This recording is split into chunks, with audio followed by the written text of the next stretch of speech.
సామాన్యులుగా Shri Lakshmi agro farms మరియు projects లో invest చేయండి, రేపటి కోటీశ్వరులు కండి. Welcome to reality check. నేను మీ జర్నలిస్ట్ ప్రశాంత్. ప్రస్తుతం ఆంధ్రప్రదేశ్ రాష్ట్ర రాజకీయాలు, అదేవిధంగా ఆ రాజకీయ పరిణామాలకు సంబంధించిన అన్ని విషయాలు మనతో మాట్లాడడానికి స్టూడియోలో లైవ్లో సిద్ధంగా ఉన్నారు డాక్టర్ బాలా గారు. నమస్తే అండి. నమస్తే సార్, ప్రధానంగా నిన్న ఏదైతే పవన్ కళ్యాణ్ గారి డిక్లరేషన్ చూసాం, పూర్తిగా తిరుమల తిరుపతి దేవస్థానానికి వెళ్ళి డిక్లరేషన్ తీసుకున్న సందర్భం చూసాం. ఈ డిక్లరేషన్కి సంబంధించి మీరు ఏం చెప్తారు అసలు? మీరు మంచి టాపిక్ ని తీసుకొచ్చారు డిక్లరేషన్ గురించి. ముందుగా ఫస్ట్ మనం ఒకటి డిక్లరేషన్ గురించి తెలుసుకోవాలి. డిక్లరేషన్ ఎక్కడి నుంచి వచ్చింది? దానికి ఎండోమెంట్ యాక్ట్ ఏదైతే ఉందో దాని నుంచి ఒక డిక్లరేషన్ మ్యాండేటరీ పెట్టారు. అన్య మతస్థులు ఎవరైతే ఉంటున్నారో వాళ్ళు తిరుమల తిరుపతి దేవస్థానానికి వెళ్ళినప్పుడు మేము ఈ దేవుణ్ణి నమ్ముతున్నాము, మేము భక్తితో ఇక్కడికి వస్తున్నాము, మేము విశ్వసిస్తున్నాము అని చెప్పి వాళ్ళు డిక్లరేషన్ చేయడం అనేది వెరీ వెల్, బాగుంది. ఓకే, ఈ డిక్లరేషన్ ఎవరు చేయాలి? 18 సంవత్సరాలు పైబడిన వాళ్ళు స్పృహతో వాళ్ళు డిక్లేర్ చేయాలి. అంటే ఒక జీవితాన్ని చూసేగలిగే కెపాసిటీ ఉన్నవాళ్ళు, లైఫ్ ని లీడ్ చేసే కెపాసిటీ ఉన్నవాళ్ళు, రాజ్యాంగం గురించో లేకపోతే రాజ్యం గురించో లేకపోతే రాజ్యంలో ఉన్న మనుషుల గురించో, రాజ్యంలో ఉన్న భిన్న మతాల గురించో, వర్ణాల గురించో, వర్గాల గురించో, లేకపోతే భిన్నత్వంలో ఉన్న మనుషుల గురించో కనీసం తెలిసి ఉన్న వాళ్ళు, లోక జ్ఞానం ఉన్న వాళ్ళు దాన్ని డిక్లేర్ చేయాలి. ఎందుకంటే హిందూ, ముస్లిం, క్రిస్టియన్ ఇలా రకరకాలుగా తెలుసుకున్నారు. ఇప్పుడు పిల్లలు దైవంతో సమానం అని ఎందుకంటారు చెప్పండి? మతాలు, కులాలు, వర్ణాలు, వర్గాలు, ప్రాంతాలు ఏమి ఉండవు వేదాల్లో. పవన్ కళ్యాణ్ గారు నిన్న చేసిన ఏదైతే ప్రక్రియ ఉందో, ఫోజులు ఇచ్చి, ఫోటోలు తీసుకొని, పబ్లిసిటీ ఇచ్చి, మీడియాకి పంపించి, లేకపోతే అక్కడ ఉన్న ఆఫీసర్లు అందరూ దాన్ని అదే పనిగా హైక్ చేయించడం కోసము, అంటే వీళ్ళ ఇన్స్ట్రక్షన్స్ లేకుండా వాళ్ళు చేయరు కదా. ఈయన అదే పనిగా వాంటెడ్లీగా ప్రజల్ని మభ్యపెట్టడానికి, మోసం చేయడానికి, దగా చేయడానికి, ఈయన వెనకాల దోచుకుండే వీళ్ళ కుటుంబ సభ్యులు లేకపోతే ఈయనకు సంబంధించిన వాళ్ళు మిగతా వాళ్ళు దోచుకుండే దాన్ని బయటికి రానివ్వకుండా, స్టీల్ ప్లాంట్ అంశాన్ని కూడా తొక్కే విధంగా దాన్ని బయటికి రానివ్వకుండా చేయడానికి ఇదొక కంప్లీట్ స్క్రిప్ట్ డిజైన్ చేసిన ఒక స్టోరీ లాంటిది. ఎందుకు అంటున్నానంటే, చిన్న పిల్లలకి డిక్లరేషన్లు అవసరం లేదు వాస్తవంగా.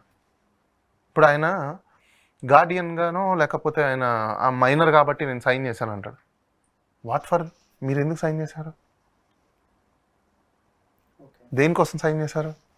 అంటే ప్రజలకి మీరు మీడియా పబ్లిసిటీలు ఇచ్చుకోవడం కోసము నేను డిక్లరేషన్ ఇస్తున్నా అంటే అదొక అంశంలా చూపించడం కోసం కావాల్సికలే వాంటెడ్లీ చేసిన అంశం తప్పనించి, లేదు అంటే ఎంతోమంది ఈ రోజు మీరు తిరుమలకి వెళ్ళినా ఎంతోమంది ముస్లిమ్స్ వెళ్తుంటారు, ఎంతోమంది క్రిస్టియన్స్ వెళ్తుంటారు, ఎంతోమంది అన్య మతస్థులు వెళ్తుంటారు. దేవుడి దగ్గరికి వెళ్తారు, భక్తితో బయటకు వస్తారు, ఆ లడ్డు తీసుకుంటారు, బయటకు వస్తారు. అంటే డిక్లరేషన్ ఇస్తేనే మతంలో విశ్వాసం ఉన్నట్ట చూపించాలి. అంటే గతంలో కూడా షారుఖ్ ఖాన్ లాంటి వాళ్ళు కూడా వచ్చి అక్కడ డిక్లరేషన్ చేశారు. దాంతో పాటు సోనియా గాంధీ కూడా. నేను పెద్దవాళ్ళు ఎవరైతే ఉన్నారో రూల్ కాబట్టి వాళ్ళు చేశారు, బాగుంది. చిన్నపిల్లలకి ఏం అవసరం ఉంది? చిన్నపిల్లల్ని అదే పనిగా చూపించాల్సినంత నెసెసిటీ ఏముంది? నీకు నిజంగా ఆ పిల్లల్ని తిరుమలకు తీసుకెళ్లాలని అనుకుంటే ఏ ఆర్భాటం లేకుండా ఒక రోజు లీవ్ పెట్టి, మినిస్ట్రీలో లీవ్ పెట్టి నీ కుటుంబాన్ని తీసుకొని వెళ్ళు. యాజ్ ఏ కామన్ మ్యాన్గా వెళ్ళు, ఏ ప్రోటోకాల్ లేకుండా, ఏ సెక్యూరిటీ లేకుండా. మాస్క్ పెట్టుకొని ఎంతమంది వెళ్ళట్లేదు? ఓకే, మాస్క్ పెట్టుకొని ఎంతమంది వెళ్ళట్లేదు? ఎంతోమంది వెళ్తున్నారు. సేవలు ఉన్నాయి, శుభదం సేవ అని చెప్పేసి, అది 300 టికెట్ అని చెప్పేసి రకరకాలు ఉన్నాయి. ఒక గంటన్నర సేపు వెళ్ళు హ్యాపీగా. ఫోటోలకు ఫోజులు ఇస్తావు కదా. 2019లో రైతుల దగ్గరికి వెళ్ళేసి ఆ కుండ ప్లేట్లో పెరగన్నం పెట్టుకొని తినడం ఫోటోలకు ఫోజులు ఇవ్వడం కాదు. రియల్గా బతకాలి అట్లా. ఇప్పుడు ఈరోజు ఈయన చేసేదానికి జనాలు పొలవమని వచ్చి పడిపోవట్లేదు, ఆయన మీద సెక్యూరిటీ ఇష్యూ రావట్లేదు. ఎక్కడ వరదలు వచ్చినప్పుడు సెక్యూరిటీ ఇష్యూ ఉందని చెప్పి నేను రాలేదని చెప్తారు ఈయన. ఇలాంటి శుద్ధ పూసల్ని మనం ఈరోజు ఎన్నుకొని మనం రాష్ట్రంలో మినిస్టర్లుగా పెట్టుకున్నాం. మనం ఈరోజు ఏదైతే పవన్ కళ్యాణ్ చేసే స్టంట్లు ఉన్నాయో, అదే పొలిటికల్ ఫిలిమీ స్టంట్స్ ఉన్నాయో, ఇవన్నీ పొలిటికల్ వెండేటా తప్పనించి ఏం లేదు ఇక్కడ. అదే పెద్దలు అసలు ఏం అవసరం అండి? నాకు నువ్వు దీక్ష చేస్తే మాకేమైనా ఒరుగుతుందా? నువ్వు దీక్ష చేయడం వల్ల జరిగిన పాపంలో నుంచి ఏదన్నా పరిష్కృతం జరుగుతుందా? నో. ఎలా జరుగుతుంది? నువ్వే రకరకాల మతాలు, రకరకాల వర్ణాలు, రకరకాల వర్గాలు ఉన్నాయని చెప్పేసి నువ్వే ఒప్పుకున్నావు. మరి ఇప్పుడు సనాతన ధర్మాన్ని నేను కాపాడుతాను, నువ్వు ఎవడు కాపాడడానికి అసలు సనాతన ధర్మానికి? నువ్వు పాటించే అర్హత నీకు లేదు. సనాతన ధర్మాన్ని చెప్పే అర్హత నీకు లేదు. నువ్వే మొత్తుకున్నావు, మా నాయన ఇది, మా ఇంట్లో ఇది, మేము ఇది, వాళ్ళు ఇది, మా పిల్లం ఇది, మా పిల్లలు ఇది అని చెప్పేసి అని. మరి నువ్వు ఎట్లా మాట్లాడతావా? నాకు అర్థం కాదు. సనాతన ధర్మం గురించి, బోర్డు గురించి నువ్వు ఎప్పుడు సనాతన ధర్మం గురించో లేకపోతే ఒక మతాన్ని నువ్వు తీసుకొని పోరాటం చేయడానికి మొదలుపెట్టావో నువ్వు మినిస్ట్రీగా ఉండడం అనర్హుడివి. నిన్ను ఇప్పటికీ కూడా ఏ విధంగా ఆ రాష్ట్ర ప్రభుత్వం, ఆంధ్రప్రదేశ్ రాష్ట్ర ప్రభుత్వం మినిస్ట్రీగా కొనసాగుతుంది. మరి గవర్నర్ ఏం చేస్తున్నారు ఈ వ్యాఖ్యలు వింటుంటే? చీఫ్ మినిస్టర్ ఏం చేస్తున్నారు ఈ వ్యాఖ్యలు వింటుంటే? ఒక మతానికి సంబంధించి ఒక మినిస్టర్ ఎప్పుడైతే స్టాండ్ తీసుకుంటాడో మరి ఇది బ్రీచ్ ఆఫ్ ఓత్ కాదా? మరి ఈ బ్రీచ్ ఆఫ్ ఓత్ కింద మీరేమి యాక్షన్స్ తీసుకోరా? అంటే మీ వరకు వస్తే ఒకలాగా, లేదు మిగతా వాళ్ళు చేస్తే ఇంకోలాగా ఉంటుందా? అంటే ఇదేనా మీరు చెప్పిన రాజ్యాంగము, డెమోక్రసీ ఇదేనా? 2019 నుంచి 24 వరకు అరాచక పాలన జరిగిపోయింది, రాజ్యాంగాన్ని అమలు చేయట్లేదు అని చెప్పారు. మరి మీరేం చేస్తున్నారు? మీరు కొత్త రాజ్యాంగాన్ని రచిస్తున్నారా? లేదంటే కొత్త రాజ్యాంగం ఏమైనా తీసుకొస్తున్నారా? పవన్ కళ్యాణ్ రాజ్యాంగం ఏమైనా తీసుకొచ్చి పెడుతున్నారా? మరి ఏం చేస్తారు అనుకుంటున్నారు? ఎందుకు అంటే ఇంకొక ట్రోల్ కూడా జరుగుతూ ఉంది. జగన్ ఎందుకు డిక్లరేషన్ ఇవ్వకుండా తిరుమలకు వెళ్ళట్లేదు అనేది ఒక ట్రోల్ జరుగుతూ ఉంది. జగన్ ఎందుకు డిక్లరేషన్? అది నేను ఒక విషయం చెప్తాను. ఇప్పుడు జగన్ ప్రోగ్రామ్ పెట్టుకున్నప్పుడు వీళ్ళు జగన్ని పోనిచ్చారా? జగన్ని పోనిచ్చి అక్కడికి వెళ్ళిన తర్వాత డిక్లరేషన్ సంతకం పెట్టకపోతే మనం క్వశ్చన్ చేసినా బాగుండేది, అవునా? ఇప్పుడు ఆయన వెళ్ళాడా? వెళ్ళలేదు. పాయింట్ నెంబర్ 1, అసలు జగన్మోహన్ రెడ్డి క్రిస్టియానిటీ మతము అని చెప్పింది ఎవరు? Who said? ఎలక్షన్స్ కంటే ముందు వైజాగ్ వెళ్ళి ఆయన హిందుత్వానికి సంబంధించినవన్నీ చేసి మళ్ళీ హిందుత్వ మతం తీసుకున్నారని చెప్పేసి అప్పుడు ప్రచారం చేశారు కదా. అంటే ఇప్పుడు ఆయన హిందువా, క్రిస్టియనా, ముస్లిమా, లేకపోతే ఏంటి?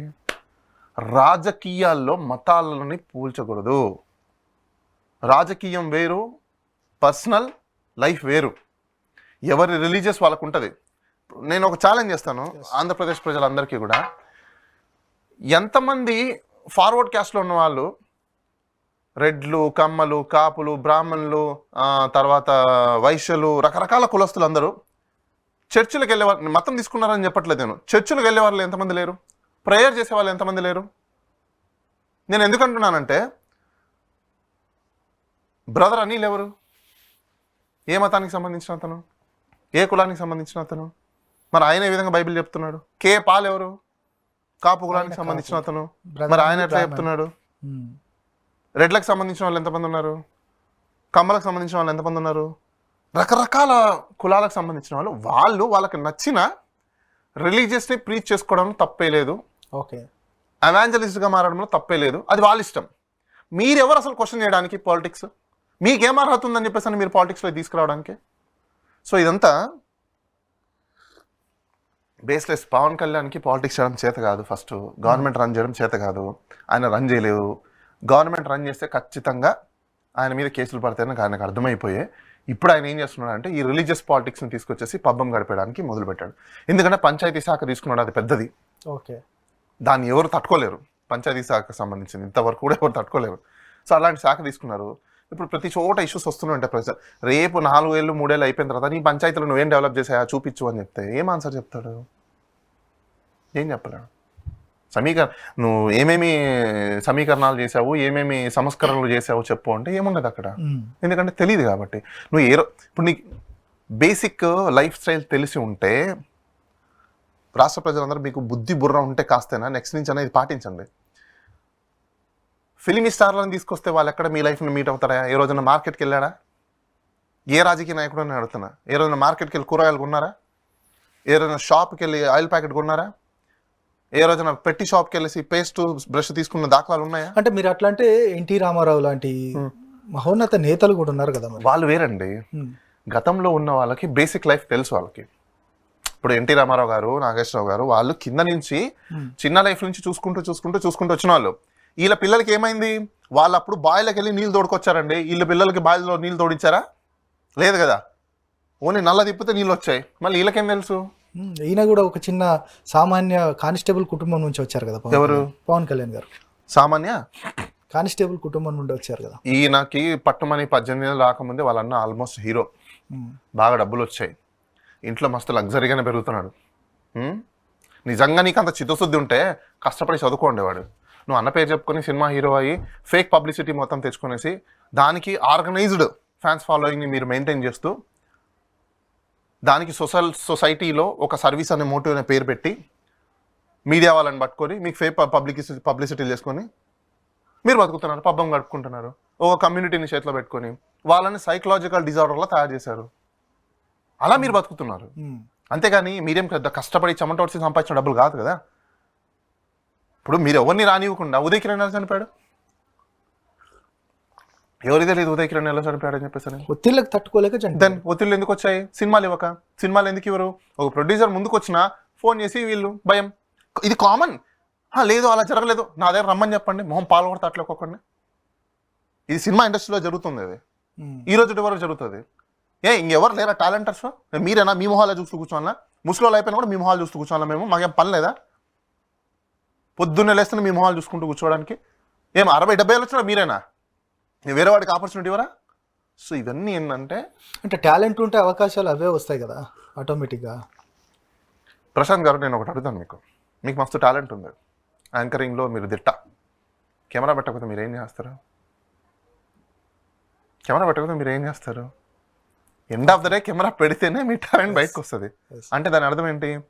ఆపర్చునిటీ ఇవ్వకుండా నీ టాలెంట్ని ప్రూవ్ చేసుకోమంటే ఎలా ప్రూవ్ చేస్తారు? మాఫియా వెళ్తున్నప్పుడు ప్రూవ్ చేయగలుగుతారా? చేయలేరు. నువ్వు సైకిల్ ఇచ్చి తొక్కి చూపిస్తావు కదా సైకిల్ ఎంత ఫాస్ట్గా తొక్కలుతుంది. సైకిల్ ఇవ్వకుండా నీకు తొక్కడం రాదు, నీకు తొక్కడం రాదంటే నువ్వా చెప్పాల్సిందే? పబ్లిక్ చెప్పాలి. అది సినిమా తీసి ప్రచురించిన తర్వాత పబ్లిక్ చెప్తారు. మీకంటే మంచి డాన్సర్లు చాలామంది ఉన్నారు, మీకంటే స్టైలిస్ట్ వాళ్ళు చాలామంది ఉన్నారు. ఇవన్నీ ఏంటంటే వీళ్ళు ప్రజల్ని మోసం చేసి వీళ్ళ యొక్క బతుకుల్ని బాగుదిద్దుకోవడం కోసం చేస్తున్న స్టెంట్లు తప్ప ప్రజల కోసం కాదు. ఇప్పుడు ఆయన ఈరోజు దీక్ష మొదలుపెట్టాడు. దేనికోసం దీక్ష మొదలుపెట్టాడు? ఏం చేయాలని దీక్ష మొదలుపెట్టాడు? దేని ప్రక్షాళన చేయాలని దీక్ష మొదలుపెట్టాడు? ఇప్పుడు గీ కలవడం ఒకటే కాదు. ఇప్పుడు నువ్వు రిలీజియస్ని ఎత్తుకున్నావు అంటే అక్కడే నువ్వు ఇంకా రిజైన్ చేసేయాలి. ఫస్ట్ నువ్వు రిజైన్ చేసి పోరాటం చేయి కావాలంటే. మొట్టమొదటే ప్రమాణ స్వీకారం చేసేటప్పుడే చెప్తారు కదా 100%. మరి బ్రీచ్ ఆఫ్ ఓత్ కాదా అది? మరి బ్రీచ్ ఆఫ్ ఓత్ మీద ఇప్పుడు దాకా ఎందుకు యాక్షన్ తీసుకోలేదు రాష్ట్ర ప్రభుత్వం? ఆయన డిక్లరేషన్ని స్పెసిఫిక్గా పబ్లిసిటీ చేయడానికి ఒకటే ఒక మోటివ్ ఏంటి అంటే ప్రజల్ని తప్పుదావ పట్టించడం కోసం తప్ప దాంట్లో ఎటువంటి మోటివ్ ఏమైనా ఉందా? అసలు ఒక లాజిక్ చెప్పండి. చిన్నపిల్లలకి డిక్లరేషన్ ఏం పని అండి? వాళ్ళకి తెలుసా తిరుమలలో వెళ్ళగానే? Common sense. ఇప్పుడు చిన్నపిల్లలే మనమే ఉన్నామండి, ఒక చిన్నపిల్లని తీసుకెళ్తాం, మనతో పాటు బస్సులో వస్తారు, కొండ మీదకి వస్తారు, అవునా? దర్శనానికి తీసుకెళ్తాం. ఏదైనా 300 రూపీస్ టికెటో లేకపోతే ఇంకొక హై పేమెంట్ ఉన్న టికెటో లేకపోతే సర్వదర్శనం ఏదో చేస్తాం, లోపలికి వెళ్ళిపోతాం, కంపార్ట్మెంట్లో ఉంటాం. కంపార్ట్మెంట్లో అయిపోయిన తర్వాత గేట్ ఓపెన్ చేయడం పొలోమని వెళ్ళిపోతూనే ఉంటాం, 2 నిమిషాలు కూడా ఆగం అక్కడ, అవునా? ఇంకా డిక్లరేషన్ అడిగే టైం ఏడు ఉంటుంది, ఇది చేసే టైం ఏడు ఉంటుంది. ఇవన్నీ ఎందుకు వస్తున్నాయి? ఇవన్నీ అంటే భక్తులకి కూడా వేరియేషన్స్ ఉన్నాయి. విఐపి దర్శనం, 300 రూపాయల దర్శనం, 350 రూపాయల దర్శనం, 500 రూపాయల దర్శనం. అంటే మీరు భక్తుల్ని కూడా వేరియేషన్. అసలు నిజం చెప్పాలంటే ఇది ఆర్టికల్ 14కి విరుద్ధం. ఈక్వాలిటీ ఎక్కడుందండి దేవుడి దగ్గర?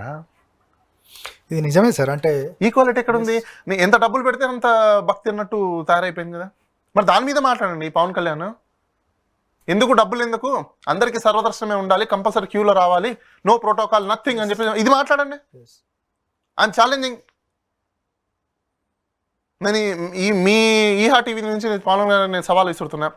సార్ మీరు ఏదైతే ఈరోజు ఉద్యమం మొదలుపెట్టా అంటున్నారు కదా, ఫస్ట్ మీరు చేసిన ఉద్యమం ఏంటో తెలుసా? దేవుడి గుడిలో డబ్బుల్ని బేస్ చేసుకొని ప్రయారిటీ ఇవ్వడం ఏంటి, ప్రోటోకాల్స్ ఏంటి? తీసేయండి అవన్నీ, ప్రోటోకాల్స్ తీసేయండి, ఎవరికి లేకుండా. తీగలుగుతారా? మీకు దమ్ముందా? మీకు చేత అవుతుందా? తీగలుగుతారా మీరు? చేయలేరు. మీరు మాటల వరకే మంత్రి తప్ప చేతల మంత్రి కాదు. ఇది మనందరం తెలుసుకోవాల్సింది. ఎందుకంటే పనికొచ్చే పనులు కానీ చేయడు, ఇవన్నీ పనికిరాని పనులు కదా. ఓకే సార్, ఇక వరద విషయానికి వద్దాం. వరద బాధితులకు ఎవరైతే ఉన్నారో వరద బాధితులకు ప్రభుత్వం 25,000 రూపాయలు ఇస్తుంది. ఈ 25,000 నిజంగా ప్రతి కుటుంబానికి అంటే బాధితులకు సరిపోతాయి అంటారా? ఏంటి అసలు పరిస్థితి? నేను మీకు ఒక ఎగ్జాంపుల్ చెప్తాను. వరద బాధితుల విషయం దగ్గరకు వస్తే 100 కోట్ల రూపాయలు అన్నం సప్లై చేయడానికి, అదే పులిహోర ప్యాకెట్లు సప్లై చేయడానికి, లేదంటే వాటర్ బాటిల్ సప్లై చేయడానికి కోట్ల రూపాయలు బడ్జెట్ అలొకేషన్స్ అయ్యాయి. విజయవాడలో మీరు ఎంతమందికి సప్లై చేశారు, ఎన్ని ప్యాకెట్లు వచ్చాయి, ఎంతమంది జనాలకు వచ్చాయి, ఇప్పుడు బహిరంగంగా ఒక సర్వే పెడదాం. అన్ని మునిగిపోయిన ఏరియాలన్నీ ఉన్నాయి కదా, ప్రతి ఇంటింటికి పంపిద్దాం, ప్రతి ఇంటిని అడుగుదాం, ఏమైనా మీకు వచ్చిందా లేదా, ప్రతి గల్లీ వెళ్దాం. వాళ్ళు ₹1,00,00,000 బిల్ చూపిస్తే స్పెండ్ చేసిన అమౌంట్ 10 లక్షలే, మిగతా 90 లక్షలు మింగేసినట్టే. ఎక్కడ సార్ ఎవరికి పంచుతున్నారు, ఏం నేను ఇంకో చెప్తాను చూడండి. ఇప్పుడు వీళ్ళే పంచారని అంటే మరి ట్రస్టులు పంచిన వాళ్ళ పరిస్థితి ఏంటి, సోషల్ ఆర్గనైజేషన్స్ చేసిన పరిస్థితులు ఏంటి, ఇండివిజువల్ గా చాలా మంది వంటలు చేసి పరిచిన పరిస్థితులు ఏంటి, ఎమ్మెల్యేలు సొంతంగా పంచిన పరిస్థితులు ఏంటి, సినిమా ఇండస్ట్రీ వాళ్ళు ఇచ్చిన పరిస్థితులు ఏంటి, ఇవన్నీ ఎటుపోయాయి? కాకెత్తుకుపోయిందా, గద్దెత్తుకుపోయిందా, నీళ్ళు కొట్టుకుపోయా? వాళ్ళు చేసి ఫోటోలు పెట్టుకున్న ఫేక్ అయితే ప్రభుత్వం ఇచ్చింది ఎక్కడైనా ఉన్నాయా? లేవు. ప్రభుత్వానికి ఇది బాగా తెలుసు. మానవులు ప్రతి ఒక్కరు కూడా దీంట్లో చలిస్తాడు, వాళ్ళు సప్లై చేసుకుంటారు, మనం చేయొద్దు. దాన్ని చూపించి పబ్బం కడుకుంటారు. ఆల్రెడీ సోషల్ మీడియాలో కొన్ని ట్రోల్ అవుతున్నాయి సార్.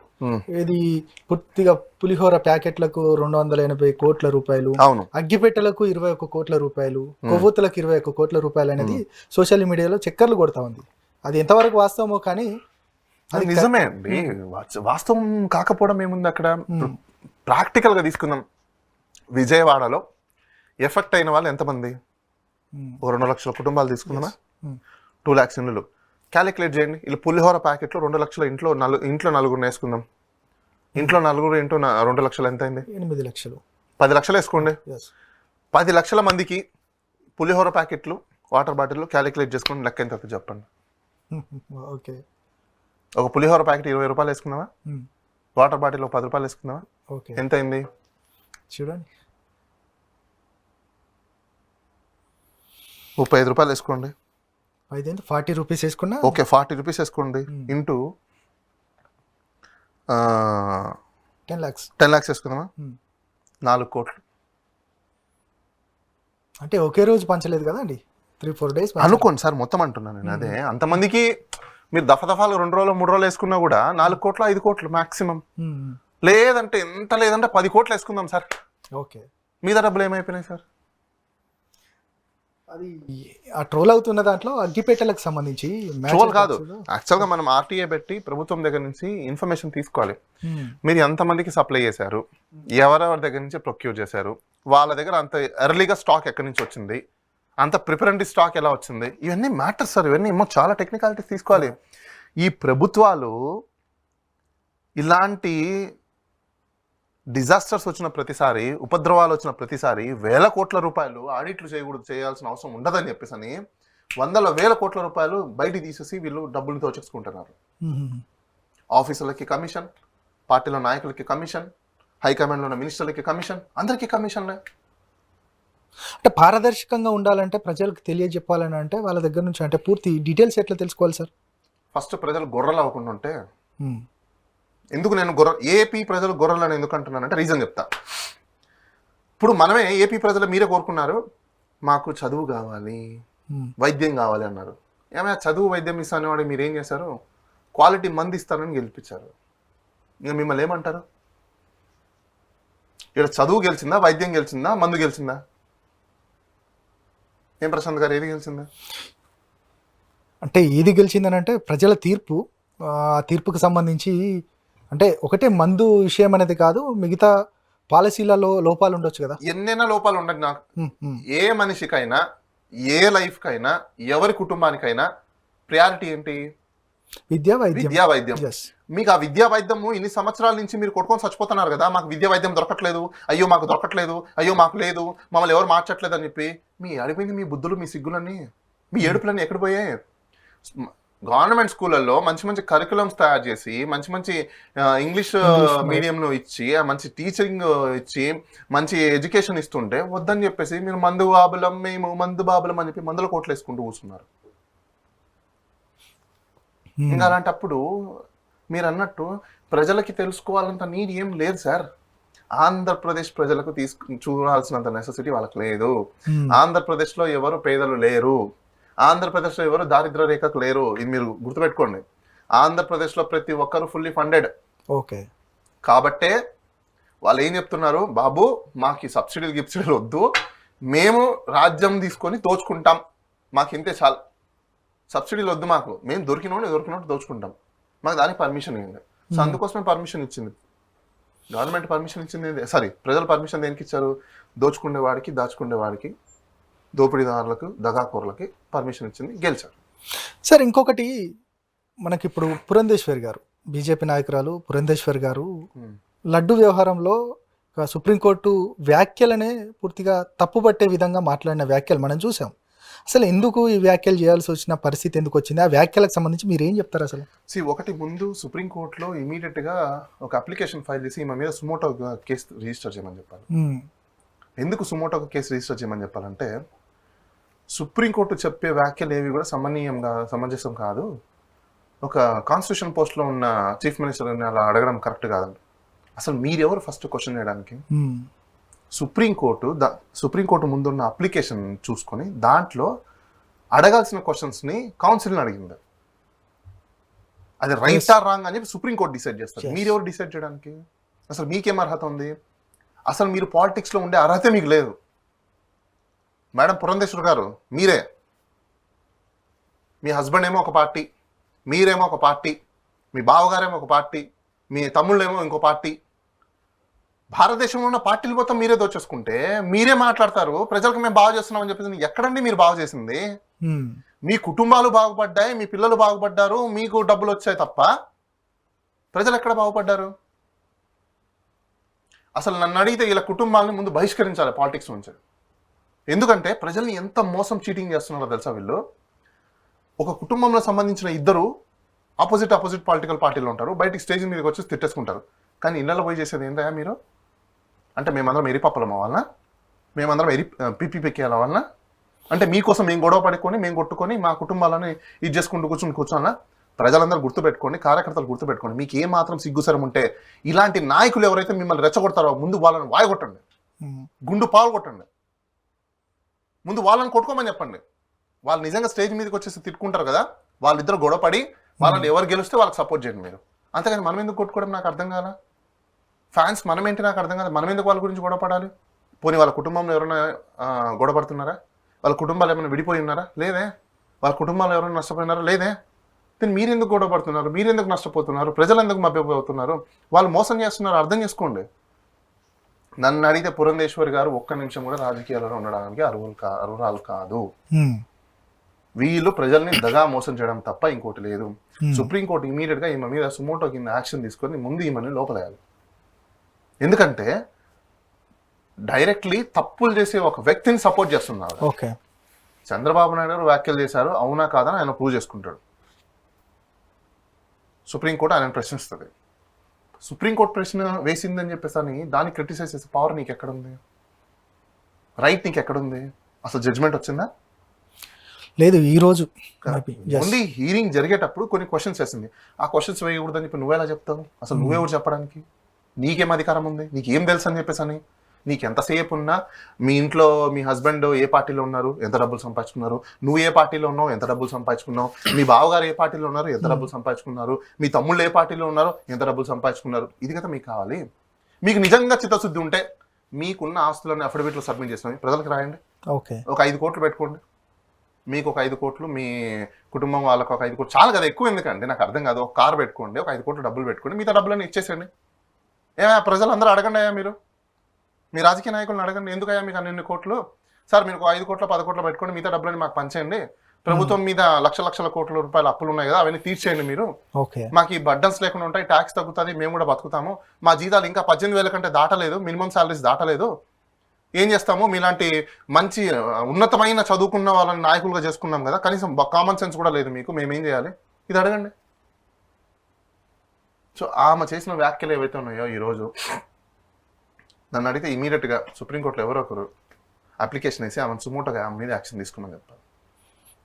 ప్రజల్ని మిస్లీడ్ చేస్తుంది, ఆవిడ ఇన్ఫ్లుయెన్స్ చేస్తుంది. అంటే రేపు ఏదైనా జరగరానివి గొడవలు కానీ లేకపోతే మత కలహాలు కానీ జరిగితే ఎవరు రెస్పాన్సిబిలిటీ? పవన్ కళ్యాణ్ కానీ ఈవిడ కానీ రెస్పాన్సిబిలిటీ ఉంటారా వీళ్ళు ఇలాంటి వ్యాఖ్యలు చేస్తున్నందుకు? రైట్.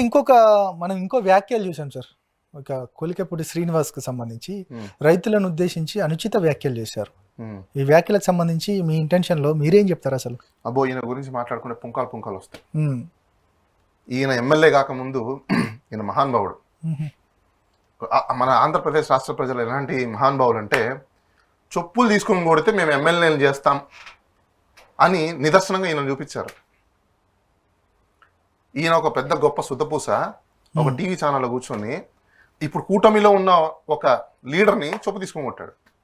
ఈ ప్రజలు ఏం చేస్తారో తెలుసా, ఇలా చెప్పు తీసుకుని కొట్టిన వ్యక్తుల్ని కూడా మేము గెలిపిస్తాం, మీరు ఎమ్మెల్యేలుగా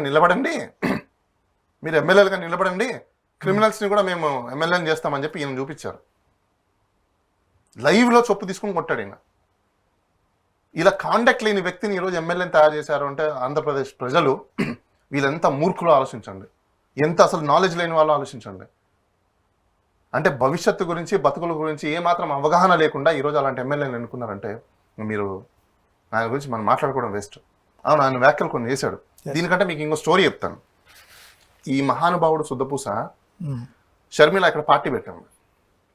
ఆ పార్టీ దగ్గర పార్టీ ఆఫీస్ దగ్గరికి వచ్చాడు. నేను ఏదో అడ్డుకుంటాను, నేను పొడుసు చేస్తాను, నేను లాగేస్తానని చెప్పేసి. ఆ పార్టీ దగ్గరికి ఈయన వచ్చినప్పుడు పట్టణంతా తన్నబోయారు. నా ఫ్రెండ్ ఒక ఆయన ఉన్నాడు, ఆయన వైఎస్ఆర్ టీపీ పార్టీలో ఆయన కూడా ఒక స్పోక్స్ పర్సన్గా ఉన్నాడు. ఆయన నేను అక్కడ ఉన్నాం కాబట్టి ఆయనని లాగి సేఫ్గా పంపించాం బయటికి, లేకపోతే కొట్టి నేను దబ్బలు చేసేసేవాళ్ళు. ఈ మహానుభావుడి దగ్గర అసలు నన్ను అడిగితే ఈయన దగ్గర ఆయనకి సపోర్టివ్గా ఉండేంత సపోర్టివ్ ఫైనాన్స్ బ్యాక్గ్రౌండ్ లేకుండా ఈరోజు ఎమ్మెల్యే ఎట్లా అయిపోయాడు ఈయన? ఇంతంత డబ్బులు ఎలా ఖర్చు పెడుతున్నాడు? ఎక్కడి నుంచి వచ్చాయి డబ్బులన్నీ? ఏ బేసెస్ మీద ఈయనకు వచ్చాయి? ఈరోజు ఆయన వ్యాఖ్యలు చేయడం ఏంటి? రైతులకి విశ్వాసం ఉండదు అని చేశాడు ఆయన. కుక్కలకైనా విశ్వాసం ఉంటుంది, రైతులకు విశ్వాసం ఉంటుందని దీక్ష చేస్తున్నాడు ఆయన. అయ్యా కొలికిపూడి శ్రీనివాస్ గారు, మీరు ఓపెన్ డిబేట్కి వస్తే మీరేంటి, మీ చరిత్ర ఏంటి, మీ భాగవతం ఏంటి మొత్తం చెప్తాం. మీరు ఏమేం చేశారు, మీకు ఎలా ఎమ్మెల్యే టికెట్ వచ్చింది, ఏ విధంగా ఎమ్మెల్యే టికెట్ వచ్చింది, మీరు ఏ విధంగా గెలిచారు, ఓపెన్ డిబేట్కి రాని చెప్తాం అన్ని. సీరియస్ అలిగేషన్ చేస్తున్నారు మీరు? డెఫినెట్లీ సీరియస్ అలిగేషన్ ఏముంది. ఆయనలాగా మేమైతే ఎవరిని చెప్పులు తీసుకొని కొట్టట్లేదు కదా, కామన్ సెన్స్ ఉంది. అప్పుడు అమరావతి రైతుల ఉద్యమానికి సంబంధించి ఫుల్ గా సపోర్ట్ చేసిన వ్యక్తే కదా. వాట్ ఎవర్ అండి, రైతుల్ని సపోర్ట్ చేసిన వ్యక్తిని ఏ విధంగా మాట్లాడతాను? ఏదైనా కాంటెక్స్ట్ తీసుకో. గౌరవం ఇవ్వడం రైతులకు నీకు తెలీదా? గౌరవం ఇవ్వడం రైతులకు నీకు తెలీదా? ఈయనకి ఇంకొక మహానుభావుడు ఫోన్ చేసి అంటాడు, నువ్వు నా మాట విని ఉద్యమాన్ని విరమించుకుంటే నీకు చాలా భవిష్యత్తు ఉంది. ఇలాంటి లీడర్లకు కానీ భవిష్యత్తు ఉంది అంటే రాష్ట్ర ప్రజల భవిష్యత్తు అంధకారంలోకి వెళ్ళిపోయినట్టే.